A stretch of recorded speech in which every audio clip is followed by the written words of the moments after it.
What's up, YouTube? Welcome back to Celio's Network for episode 3 of Celio Rants about card design. Today, I'm really not ranting. I'm just going to admire the amazing card design that was old Dusknoir cards. So we'll be looking at a few Dusknoir cards from the Diamond and Pearl era that I just absolutely love. I made a tweet the other day about one of them that I found when I was looking through old cards. And Dusknoir cards just were so amazing in the Diamond and Pearl era. So we're going to be looking at a few of them and just admiring the design and why I liked it so much and things that I would like to see come back to being viable. So before we do that, of course, shout out to PotownStore.com. The best place for you to get PTCGO codes. Use code Celio for 5% off. I really appreciate you guys using the code. It supports my channel directly. Had to fix my mic real quick, and also saves y'all some money. So Vivid Voltage is coming out soon, super excited for that. But yeah, let's talk about some Dusknoir cards. So let's talk about Dusknoir Diamond and Pearl base set. This was such a good tech card because you could slap down your Duskull and immediately rare candy Dusknoir down back in the old days. Keep that in mind when we're looking at the Pokepower Dark Palm, which is an amazing ability. Back then they were called Pokepowers. The separation between power and body was great, but we're not talking about that today. I had to get a little rant in because this is Celio Rants about card design. So the ability Dark Palm, once during your turn, if your opponent has 4 or more benched Pokemon, you may search one of them. Jesus Christmas. You may choose. There, we got a word in there. Got a word correct. You may choose one of them and shuffle that Pokemon and all cards attached to it into their deck. This power can't be used, blah, blah, blah, special condition. This allowed you to, it was something like Parallel City or like Roblox Pseudo Wudo. Excuse me. But you could shuffle one of your opponent's bench Pokemon into their deck if they had 4 or more. So there was actually like a phenomenon where I believe it was a junior or senior player at a World Championships.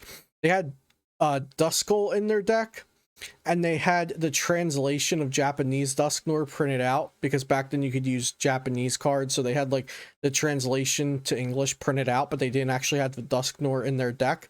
So it just scared their opponents into not benching more than 3 Pokemon, or Dusknoir could come down and shuffle one of them into their deck.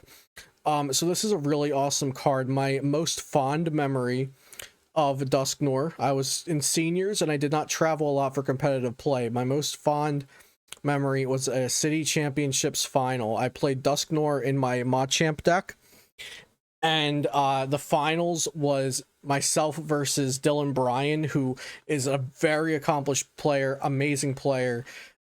He was playing Abomasnow spread with Celio Level X, and I was able to he had the Celio Level X on the bench ready to go, and my Machamps were weak to Celio, so he would take an extra prize if he was able to knock it out with that. But what I did was I was able to bench Duskull, rare candy the Dusknoir down, and shuffle the Celio into the deck since he had more than 3 Pokemon down. I think my computer might have just beeped or something, so sorry if y'all heard that. But yeah, so there was it was amazing to have that kind of play, like that kind of thing you had to play around as the opponent if you knew the opponent was playing Dusknoir, but also that you had that kind of line of play to go for. Sorry, the beep I heard was kind of distracted me, but I realized I have desktop audio off, so y'all wouldn't have heard it anyway. But yeah, the playability of this kind of ability, or the versatility, the kind of skill that went into it, the thought, the preparing for it turns in advance, and also the opponent needing to play around something like Dark Palm was really, really awesome. And I also just wanted to share that memory I had with the card, because I kind of have a great memory with all the Dusknoir cards. This was the 2007-2008 was just an amazing time for the card game, and for myself, a senior that played like somewhat competitively, but also a ton of kitchen table Pokemon and weekly league Pokemon, and just bringing fun decks to battle roads and cities and trying to top with them. This was just an amazing time for me. So lots of great memories, and that Dusknoir has amazing design with Dark Palm. Oh, we didn't even talk about the attack. So let's talk about the attack. Not only is Dark Palm a really great ability, and this was teched in as like a 101 line into a ton of decks that didn't even play Psychic Energy, but Hard Feelings is an okay attack. Put 5 damage counters on the defending Pokemon, then count the number of prize cards your opponent has taken and put that many damage counters on the defending Pokemon. So basically 5 plus 1 more for every prize card they've taken. And that's really, really solid back in the day, because things didn't have 300 HP. 300 HP would have been like a joke to say back then. And then there were 2 playable Dusknoirs released in Stormfront. So this is actually the Dusknoir that made me want to make this video for today. So this Dusknoir has an ability and 2 usable attacks. So that's it's really cool. There's a lot of text on the card. So Shadow Command, once during your turn, you may draw 2 cards. If you have 7 or more cards in your hand, excuse me, my bad. If you have 7 or more cards in your hand, discard a number of cards until you have 6 cards in your hand and put 2 damage counters on Dusknoir. So it's a consistency ability that allows you to draw cards, and then it also has a drawback. If you have 7 or more cards in your hand after drawing those initial 2, discard down to 6. This card actually, the ability actually synergizes with the first attack, so damage even. Psychic Colorless, to count the number of damage counters on Dusknoir, put that many damage counters on one of your opponent's Pokemon. So this was kind of at first it looks like, okay, it's a stage 2 that draws you some cards and it has a drawback, but actually that drawback also makes its attack do more damage. And then Night Spin for 3 energy, it does 50 damage and prevent all effects of an attack, including damage, onto Dusknoir by your opponent's Pokemon that has 2 or less energy attached to it during your opponent's next turn. So not only does it have an ability that allows you to draw cards, that ability also synergizes with its first attack that is pretty decent, and then a second attack that can actually wall off attacks from Pokemon with 2 or less energy attached to them. So this card is just really, really great, in my opinion. The design is amazing because it has consistency built in, the ability ties in with the attack, and then it also has another attack that is usable in other situations. And in today's game, we'll see a lot of times a card will have an ability and then an attack that has nothing to even do with it, like Orbeetle VMAX that's coming out, which I think is a really cool card. But its attack, its ability spreads damage, and its attack does extra damage for the energy on the defending Pokemon. Like the attack and the ability are completely disconnected. Like it's just like, we found an attack, we found an ability, we're going to put them both on Orbeetle. Whereas Dusknoir Shadow Command and damage even, those synergize really well. They're obviously meant to be on the same card. Next, we're going to look at this other Dusknoir from Stormfront. So this one has a Pokebody and an attack. So the Pokebody, as long as Dusknoir is your active Pokemon, hey, look at that, a spread ability. Put 1 damage counter on each of your opponent's Pokemon that has any energy attached to it. Very nice, very cool. Has some design to it. Back then, there might have actually been energy on multiple Pokemon. We weren't just swinging with a 300 HP beat stick in the active. And then the attack Darkness Mist, 60 plus. If the defending Pokemon already has 2 or more damage counters on it, this attack does 60 damage plus 20 more damage. So if this Pokemon had already been damaged before, it does 80 for 3 energy. But it also is just good to spread damage to your opponent's Pokemon that have energy. And you'll notice these are stage 2s with 120 HP, so doing 80 damage plus maybe 2 more damage in between turns with Spirit Pulse, so that's like 100 damage over the course of 1 turn. That's actually pretty good. And then the last Dusknoir I wanted to look at today is Dusknoir Level X, which is super, super interesting. There's just, look at this wall of text. So it has 1 Pokepower. So evolving into the Level X, evolving into the Level X on top of the stage 2, essentially being a stage 3 Pokemon. But of course you keep the abilities and the attacks from the previous Pokemon underneath it. It has the 1 Pokepower Ectoplasm and it gains 20 HP.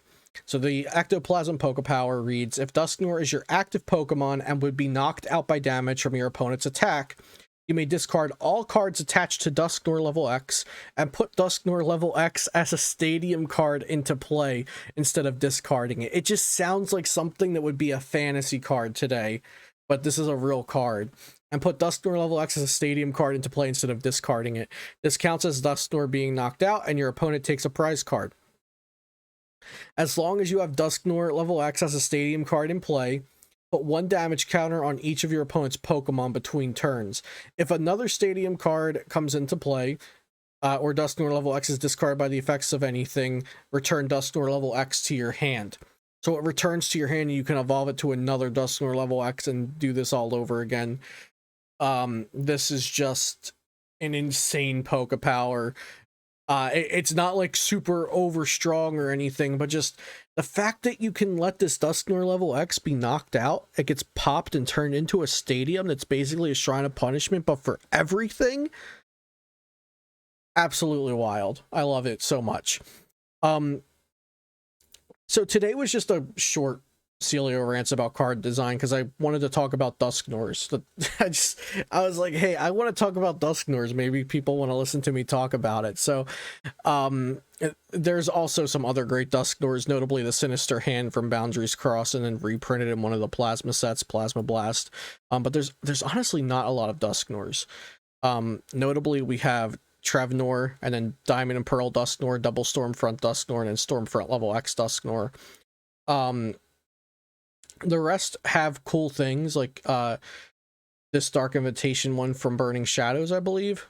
Yeah, Burning Shadows. I always wanted it to be playable, but it's just not because there was a power creep. And then this Shadow Void one, I don't think was ever very good. It's kind of like Reuniclus, but it's it has to be moved to Dusknoir. And then Dark Hide was a promo card back in Diamond and Pearl. And I imagine this might have been tried out. Actually, we'll talk about this real quick because I imagine this might have been tried out in Diamond and Pearl era decks. I just can't remember exactly. I had a copy of this card. I don't know if I still have it. Once during your turn, you may look at, you may flip a coin. If heads, look at your opponent's hand, choose a Pokemon you find there, put it on the bottom of their deck. So that's very cool. Then Reaper Pulse. 70 and move up to 2 damage counters from Dusknoir to one of your opponent's benched Pokemon. So essentially you're doing 90 damage, 70 and a 20 spread, but you're also healing. And healing 20 damage from a 130 HP Pokemon is not as bad as it sounds. That could actually mean something back then. But yeah, basically I wanted to talk about these Diamond and Pearl era Dusknoir cards because they were really, really awesome. They had really great design. We've never seen anything ever again like that Dusknoir Level X. The Dusknoir with Shadow Command just having the Pokepower with an attack that synergizes and another attack that can be used as a walling thing. Just so much awesome stuff. And I am stuck in the 2008 era of Pokemon forever, and I will always be longing for that to happen again, even though it never will. Power creep has just been too rough, and they've made the game much more simple for younger players, and I'm going to be making videos about that as well in the future. So just wanted to share this in case you're newer and you've never even seen these cards before, or if you wanted to just take a trip down memory lane with me. I hope you enjoyed it today. So let me know if you did enjoy it. Leave a like and a comment if you want to continue seeing card rants with Celio. This was episode 3 of the series so far. And yeah, I hope you enjoyed talking about Dusknoir as much as I did. Be sure to subscribe to the channel if you have not already for daily Pokemon TCG content. Shout out to PotownStore.com, my lovely sponsor. Have a great day, and I'll see you next time here on Celio's Network.